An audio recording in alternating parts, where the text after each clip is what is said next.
오늘 우리에게 주시는 하나님 말씀은 출애굽기 23장 1절에서 13절 말씀입니다. 너는 거짓된 풍설을 퍼뜨리지 말며 악인과 연합하여 위증하는 증인이 되지 말며 다수를 따라 악을 행하지 말며 송사의 다수를 따라 부당한 증언을 하지 말며 가난한 자의 송사라고 해서 편벽되이 두둔하지 말지니라. 내가 만일 내 원수의 길 잃은 소나 나귀를 보거든 반드시 그 사람에게로 돌릴지며 내가 만일 너를 미워하는 자의 나귀가 짐을 싣고 엎드러짐을 보거든 그것을 버려두지 말고 그것을 도와 그 짐을 부릴지니라. 너는 가난한 자의 송사라고 정의를 급게 하지 말며 거짓 일을 멀리하며 무죄한 자와 의로운 자를 죽이지 말라. 나는 악인을 의롭다 하지 아니하겠노라. 너는 뇌물을 받지 말라. 뇌물은 밝은 자의 눈을 어둡게 하고 의로운 자의 말을 굽게 하느니라. 너는 이방 나그네를 압제하지 말라. 너희가 애굽 땅에서 나그네 되었었은즉 나그네의 사정을 아느니라.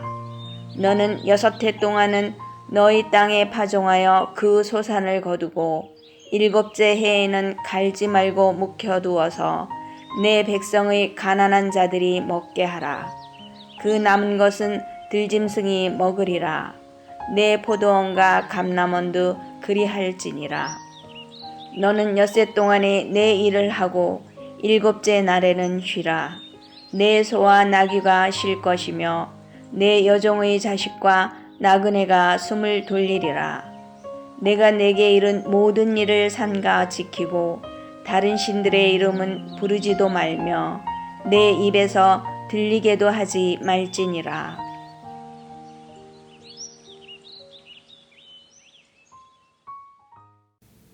오늘 본문은 공정한 재판에 관한 말씀입니다. 먼저 1절부터 3절은 증인으로의 바른 자세를 말씀합니다. 1절을 보겠습니다. 너는 거짓된 풍설을 퍼뜨리지 말며 악인과 연합하여 위증하는 증인이 되지 말며. 거짓된 풍설이라고 번역된 단어는 쉐마 사회로서, 사회가 근거 없는 이라는 뜻이고 쉐마가 소문이라는 뜻입니다. 근거 없는 소문이란 의미로서 하나님께서는 위증의 위험성에 대해서 말씀하고 계시고 위증을 할 경우에 엄벌에 처함으로 그 사회 속에서 근거 없는 소문과 거짓 증인이 사라지게 하라고 하셨습니다. 신명기 19장 16절 이하를 보면 만일 위증하는 자가 있어 어떤 사람이 악을 행하였다고 말하면 그 논쟁하는 쌍방이 같이 하나님 앞에 나아가 그 당시에 제사장과 재판장 앞에 설 것이요 재판장은 자세히 조사하여 그 증인이 거짓 증거하여 그 형제를 거짓으로 모함한 것이 판명되면 그가 그의 형제에게 행하려고 꾀한 그대로 그에게 행하여 너희 중에서 악을 제하라라고 하셨습니다. 2절을 보겠습니다. 다수를 따라 악을 행하지 말며 송사의 다수를 따라 부당한 증언을 하지 말며. 사람들은 모두가 다수를 따르기 쉬워하고 다수 뒤에 숨기를 좋아합니다. 다수의 견해가 물론 중요합니다. 다수의 견해를 들어야 합니다. 특별히 리더는 여론의 풍향에 민감해야 하는 것이 맞습니다. 여론을 무시해서는 안 되지만 그렇다고 여론을 무분별하게 쫓아가서는 안 되는 것입니다. 다수의 의견보다 중요한 것은 정의가 무엇인가 하는 것입니다. 사람들의 뜻이 무엇인가 보다 중요한 것이 하나님의 뜻이 무엇인가 하는 것입니다. 우리는 다수를 따라 악행을 행하는 것이 아니라 다수의 뜻이라고 해서 거짓에 동참하는 것이 아니라 정직하고 바른 말을 해야겠다는 결단을 해야겠습니다. 그것을 위해서 하나님께 지혜와 용기를 구하시는 여러분 되시기 바랍니다. 3절을 보시면 매우 인상적인 말씀이 있습니다. 3절입니다. 가난한 자의 송사라고 해서 편벽되이 두둔하지 말지니라. 법정에서 손해를 보기 쉬운 사람은 항상 가진 자보다는 없는 자일 것입니다. 가난한 사람이 피해를 입어 없는 자의 서름을 당하지 않도록 잘 보살피는 것은 반드시 해야 할 일입니다. 그런데 가난한 사람이라고 해서 무조건 편들어서도 안 된다라는 말씀입니다. 법정에서 가진 자는 늘 틀렸다는 것도 편견이고 없는 자는 늘 맞다는 것도 편견입니다. 법정에서의 재판관만 편견의 어려움에 봉착하는 것은 아닙니다. 우리도 생활 속에서 편견의 어려움을 늘 겪습니다. 가정에만 봐도 그렇습니다. 가족 안에서 편애의 문제가 얼마나 많이 발생합니까? 편애는 편견에서 시작이 되는 것입니다. 사람을 편견으로 보지 않는 방법은 항상 하나님의 말씀의 공의가 우리 안에 가득 채워져 있을 때입니다. 하나님의 공의를 가장 잘 설명하는 것이 예수 그리스도의 십자가입니다. 예수님의 십자가는 하나님이 죄를 얼마나 심각하게 보시는가를 보여주고 있고 또한 하나님께서 얼마나 죄인을 사랑하시는가를 보여주고 있습니다. 세상은 그를 사랑하기 때문에 눈 감아 주었다라고 말합니다. 그러나 그 사랑의 결과는 그를 더 큰 죄 속으로 들어가게 만듭니다. 하지만 하나님은 그를 사랑하기 때문에 오히려 죄를 들춰내는 것이라고 하십니다. 그리고 죄값을 치를 수 없는 그를 대신해서 아들을 주심으로 대신 값을 치르십니다. 그러므로 그 사랑의 결과는 그를 점점 죄로부터 멀어지게 만드는 것입니다. 4절과 5절은 법정에서 대립하고 있는 두 사람 사이에 일어날 수 있는 상황들에 대해서 만일 이런 일이 발생하면 이런 식으로 처리하라라는 판례법 형식으로 말씀을 하십니다.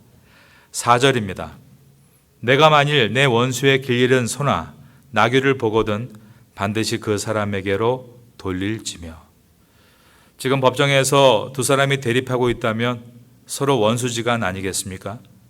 그런데 상대방의 소나 나귀가 길을 잃고 헤매는 것을 발견했다면, 만약에 아무도 보지 않는 상황이라면 이런 생각을 할 수 있을 것 같습니다. 나에게 손해를 끼친 저 원수의 소를 내가 가져야겠다. 저 양을 내가 가져서 손해를 메꿔야겠다. 그렇게 할 수 있겠죠.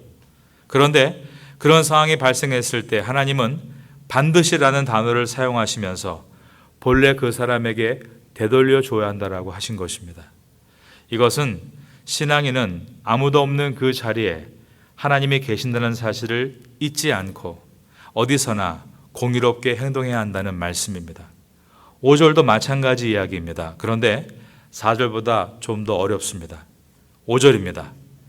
내가 만일 너를 미워하는 자의 나귀가 짐을 싣고 엎드러짐을 보거든 그것을 버려두지 말고 그것을 도와 그 짐을 부릴지니라.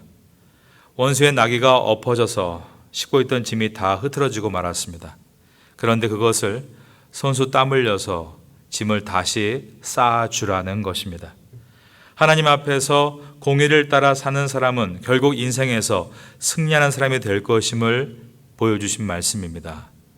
또한 이러한 행위는 어쩌면 훗날 서로 원수된 것에 대해서 화해할 수 있는 귀한 기회가 될 수도 있을 것입니다. 이것이 화해의 도구가 될지 안 될지는 확신할 수 없지만 중요한 것은 하나님의 사람은 말씀을 쫓아서 할 수 있는 대로 화평하기 위해 힘쓰는 자가 진정한 빅터, 승리자임을 말씀하신 것입니다. 6절에서 9절은 재판관의 바른 자세에 대해서 기록한 말씀입니다. 너는 가난한 자의 송사라고 정의를 굽게 하지 말며 거짓 일을 멀리하며 무죄한 자와 의로운 자를 죽이지 말라. 나는 악인을 의롭다 하지 아니하겠노라. 너는 뇌물을 받지 말라. 뇌물은 밝은 자의 눈을 어둡게 하고 의로운 자의 말을 굽게 하느니라. 재판은 너무 중요합니다. 그러나 너무 위태합니다. 왜냐하면 그 재판을 인간이 하기 때문입니다. 그래서 재판관은 늘 하나님 앞에 두려움을 가지고 재판에 임해야 합니다. 그런데 안타까운 것은 과거로부터 현재에 이르기까지 항상 많은 재판 속에 많은 오류들이 발생하고 있다는 것입니다. 고대 아테네의 법자 솔론이라는 사람이 이런 말을 했습니다. 법은 거미 집과 같다. 이 뜻은 가볍고 힘없는 사람은 거미줄에 걸려 잡힌다는 것입니다. 그런데 크고 힘이 있는 자는 그것을 뚫고 간다는 뜻입니다. 무엇으로 뚫고 가는지 아십니까? 와이로로 뚫고 갑니다. 와이로, 이것이 일본말이 아니라 한자어입니다. 고려 의정 임금이 하루는 단독으로 여행을 나갔다가 깊은 산중에 밤을 맞았다고 합니다. 그런데 그 산중에는 이규보 선생이라는 인품이 뛰어난 사람이 살고 있었는데 마침 왕이 그 집 앞에 도착한 것입니다. 왕이 하루를 묵고자 청했지만 집주인 이규보 선생은 허락하지를 않고 조금만 더 가시면 주막이 있다라며 정중하게 안내했습니다. 그런데 주막으로 가면서 방금 전에 이규보의 집 앞에 있었던 글귀가 궁금해서 견디지를 못하게 됐습니다. 거기에는 유아무와 인생지한이라고 써 있었던 것입니다. 유아무와, 나는 있으나 개구리는 없는 것. 그것이 인생지한, 인생의 한이다라는 뜻입니다. 도대체 개구리가 뭘까?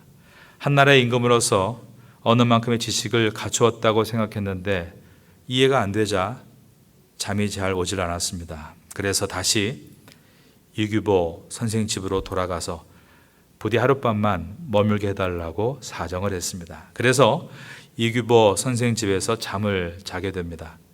늦은 밤에도 선생의 그리는 소리를 듣다가 왕은 잠이 오지 않아서 이제 그 선생과 이야기를 나누기 시작합니다. 대문 앞에 써놓은 그 글은 무엇이냐고 물었습니다. 그러자 이규보 선생이 한 이야기를 하기 시작합니다. 옛날 노래를 아주 잘하는 꾀꼬리와 목소리가 듣기 거북한 까마귀가 살고 있었는데 하루는 꾀꼬리가 아름다운 목소리로 노래를 하고 있을 때 까마귀가 꾀꼬리한테 내기를 하자고 한 것입니다. 바로 오늘부터 3일 후에 노래 시합을 하자라는 것이었습니다. 그리고 백로를 심판으로 하자라고 했습니다. 이 제안에 꾀꼬리는 어이가 없었습니다. 노래를 잘하기는커녕 목소리 자체가 듣기 거북한 까마귀가 자신에게 노래 시합을 제의했기 때문입니다. 월등한 실력으로 이길 것을 확신했기에 시합에 응했고 3일 동안 더 아름다운 소리를 내기 위해서 이 꾀꼬리는 목소리를 가꾸고 노력했습니다. 그런데 반대로 노래 시합을 제의한 까마귀는 노래 연습은 하지 않고 하루 내내 논두렁에 가서 자루 하나에다가 개구리를 담고 있는 것이었습니다. 여러분, 이 이유가 무엇이었을까요? 그렇게 잡은 개구리를 백로한테 뇌물로 가져다 주려고 한 것입니다. 약속한 3일이 돼서 꾀꼬리와 까마귀가 노래를 한 곡씩 부르고 심판인 백로의 판정을 기다리고 있었습니다.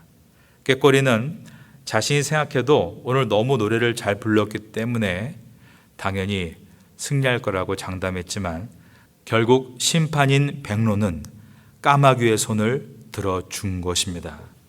그때부터 개구리와 이를 이 백로로 자를 써서 와이로라는 단어가 만들어졌습니다.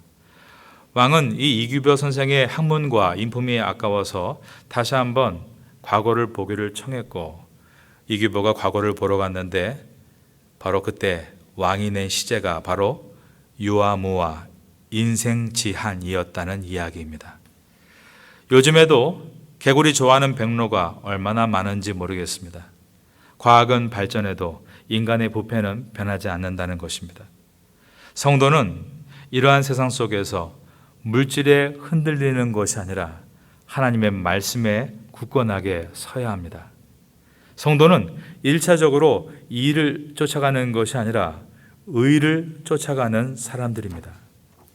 뭐로 가든 서울만 가면 된다가 아닙니다. 의인으로서의 길을 한 발짝 한 발짝 걷는 훈련을 하는 것입니다. 우리는 이 땅에 왕 같은 제사장으로 부름받은 하나님의 사람들입니다. 일상의 작은 곳에서도 항상 의로운 재판장으로 서야 합니다. 무엇보다 상대방이 아닌 자신을 향해서 강한 잣대를 가지고 내가 온전하기 위해서 힘을 써 나가야 합니다. 거짓과 불의로 현재 상황만 쉽게 넘어가려고 작은 그림을 그리지 마십시오. 정직과 공의를 가지고 현재 약간의 손해가 되더라도 미래를 바라보며 큰 그림을 그리시기 바랍니다. 그러므로 시편 1편에 기록된 의인의 복, 그는 시냇가에 심은 나무가 철을 따라 열매를 맺으며 그 잎사귀가 마르지 아니함 같으니 그가 하는 모든 일이 다 형통하리로다 라는 이 축복의 말씀이 여러분 모두에게 임할 수 있게 되기를 마지막으로 예수님의 이름으로 축원합니다.